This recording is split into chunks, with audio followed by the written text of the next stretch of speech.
Guys NF3 മീഡിയയിലേക്ക് എല്ലാവർക്കും സ്വാഗതം. അസ്സലാമു അലൈക്കും.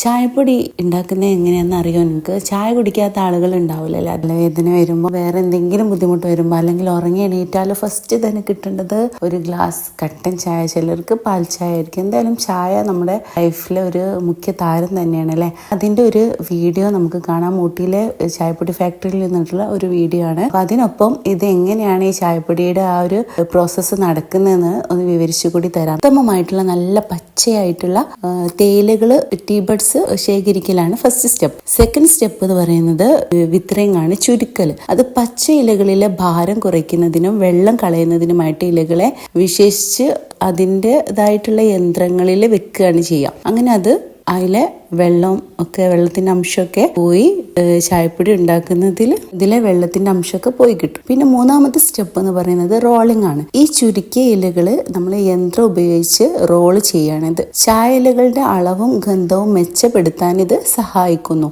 നാലാമതായിട്ട് വരുന്നത് ഫെർമെന്റേഷൻ ആണ്.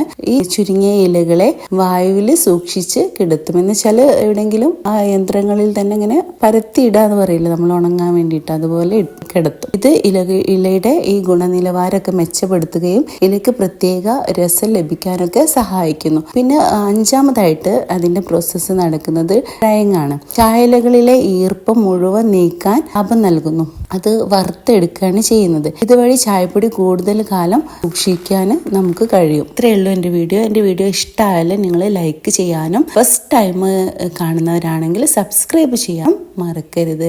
See again.